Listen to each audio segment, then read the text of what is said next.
So, ahead of 2023 election, we are taking a look at Nigerian youth in politics. What are the expectations of Nigerian youth? What do we do to change the narratives? It's something that the discussion must start now. Otherwise, there's no one who would do better for us than we would do ourselves. And let me quickly introduce Mohammed Buhari. Thank you for joining us on the program once again. Thank you very much. Who is a youth? That would be the first question.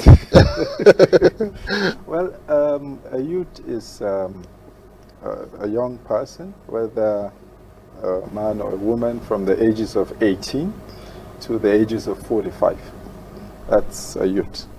We have people who are 80 Yes. plus, and they still claim that they are youth.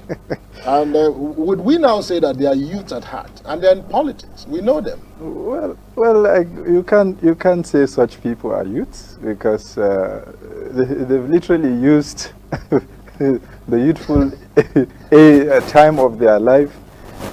They've used those youthful period to do certain things.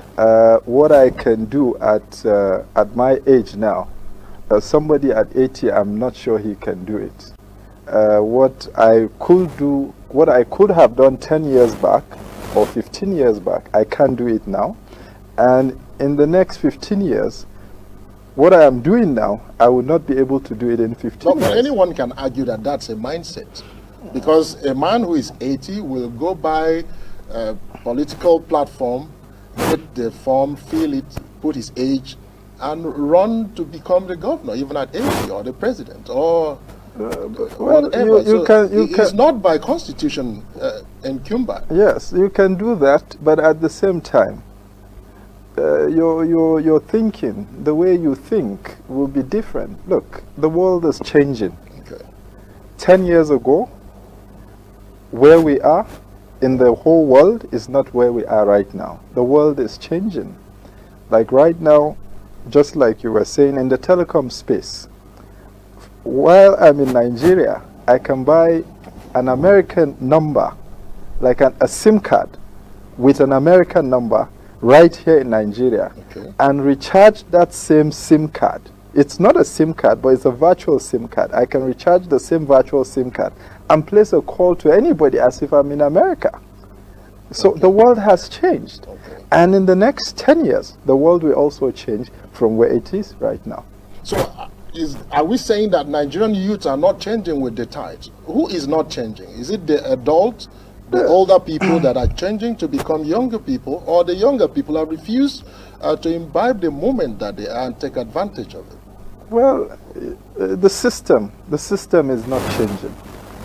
And when I say the system, yes, Nigerian youths, I know so many youths who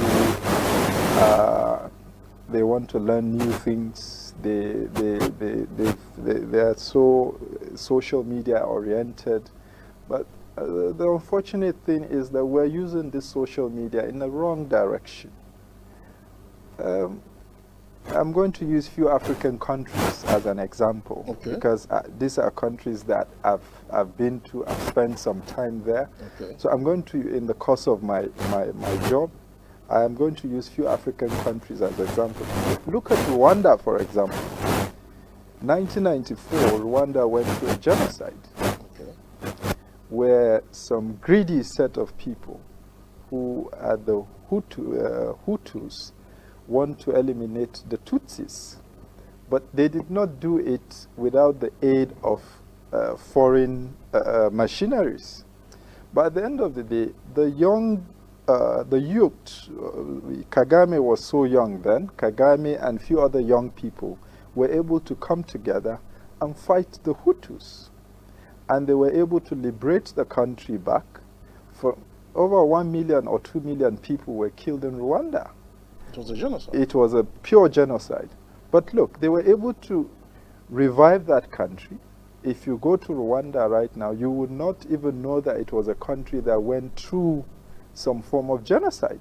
So the truth is, you see, if you're 80, the way you think at 80 and the way you think at when you're young will be different. How many of these guys can take up arms and say, let's go inside the bush and fight insurgency or the bandits? If things, God forbid, if things change in the country, that man at 80 will pick the next private aircraft and leave the country with his family. So you can't call such people youth. They are old people, and they need to understand that they are old people. From what you're saying, it seems to be that Nigerian youth have not realized the potentials they have. Yes. And you're also blaming the system. Now, how do we change this conception, this narrative, to a point that where Nigerian youth can begin to see themselves as able tools and no longer as pawns on the chessboard of these political power mongers? First thing is education. Education. When you are educated, and not just going to school to acquire a certificate, no, education in terms of exposure, take your time, do more of reading. I remember there was a certain time when I was with the World Fund for Development and Planning. There was an interview I was going to grant to somebody. We were having like an interview section. Okay. And I remember I asked somebody who studied international relations, yeah. and I asked him a question. I said, what country did Idi Amin, what country was he president of? He couldn't even tell me. Okay, what country granted Idi Amin exile when Idi Amin fled Uganda? He couldn't tell me. Which country is what is the capital of Liberia? He could not even tell me. So you see, education does not mean, oh, I've gone to school, I've acquired a certificate, I've done this, I've done that. Education means learning.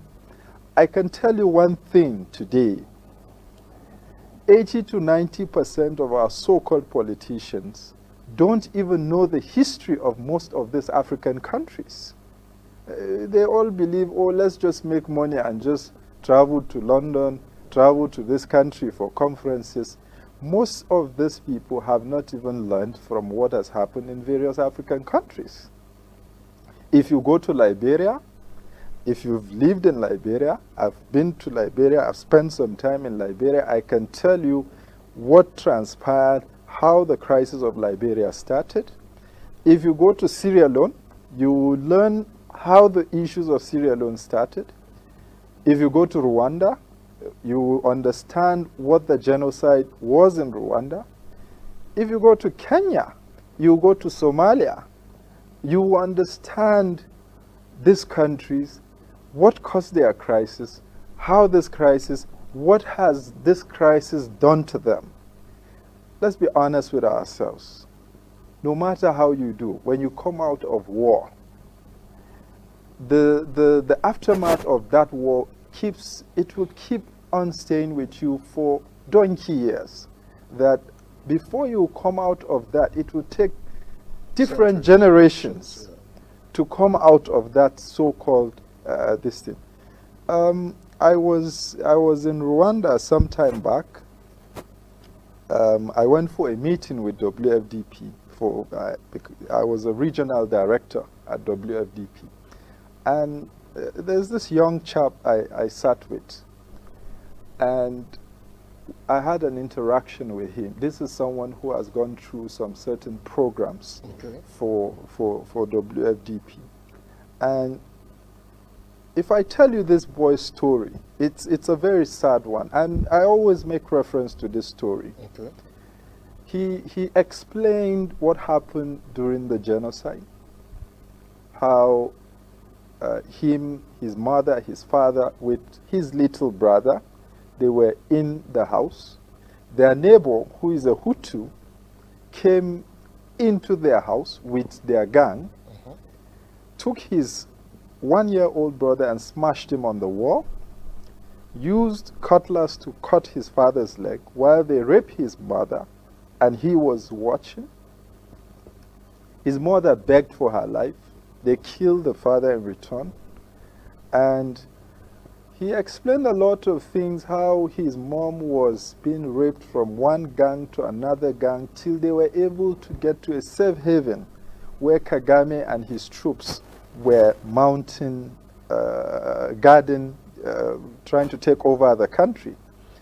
And at the end of the day, the neighbor, the so-called neighbor who committed these atrocities, was tried by there's this court Kagame established called the Gachacha Court. Yes. He was tried by the Gachacha Court, and after being tried by the Gachacha Court, he was sentenced to, I think, 10 years or something in prison. But this man is out of prison and he's still in the house.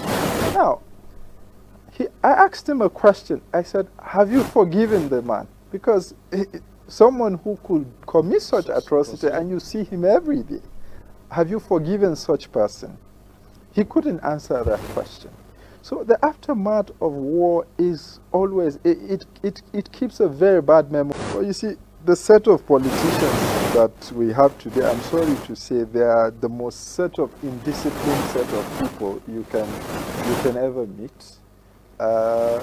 These politicians are not disciplined, and you know, it's just like an opportunist who just finds himself in a place where he shouldn't be. Definitely he will not know the worth of where he has found himself. Okay. So I consider most of the politicians in Nigeria as opportunists who just get to power. Imagine someone. But they are the people who have the money to buy political votes, political talks. They pay for these voters, like what we saw in Ekiti and some places in Osun. Now the question is, 2023 is around the corner. How prepared are the Nigerian youth to ensure that they take over power and, of course, try as much as possible to ensure that they take the center stage? Because, yes, you talked about education, but it has also become obvious that beyond education, yes, you also need to have some, you know what I'm talking about. Now, how do we get to a point as young people where we can call the shot? What should change? Because if money is what is required to run political party, political system, elections, then you would agree with me that Nigerian youth are far from it.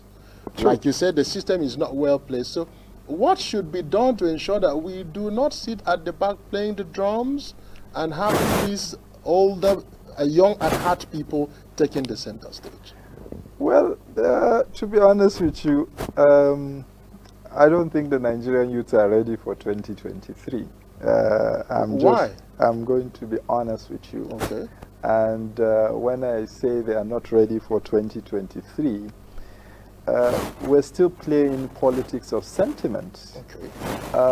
Politics of sentiment and money. Now, somebody comes to campaign to you and gives you 5,000 naira, and you stupidly go and thumbprint for such person. And at the end, because in quotes, they are hungry. You have already earlier blamed the system, and yes, we agree that the system has. I'm going to say something, okay, and I'm sorry. I don't owe anybody an apology for saying it. Okay. We have a bunch of lazy Nigerian youth. We're a bunch of lazy people. But there are no jobs. Hold on, sir. Look, I have an office in Kenya. Where I work, we have an office in Kenya. And I've lived in Kenya for a certain part of my life because of the nature of my job. And I can tell you one thing for sure. That it's only in Nigeria you see 80 to 90% of the young people in Nigeria want to go into the public sector. 2023 is yes, around the corner. We have the All Progressives Congress, APC, talking about Bola Ahmed Tinubu. We have the PDP candidate, former Vice President, Atiku Abubakar. We have Showore, who is also contesting. We have young people, I'm mentioning them to you. We have the former governor of Anambra State, Peter Obi. We have these people in this category, and none of them falls under the 18 to 45 youth space you talked about. There's some level of deficiency, and we're asking, are we too late already, or do we have any young at heart in this category? Talking about persons we can look up to and say, okay,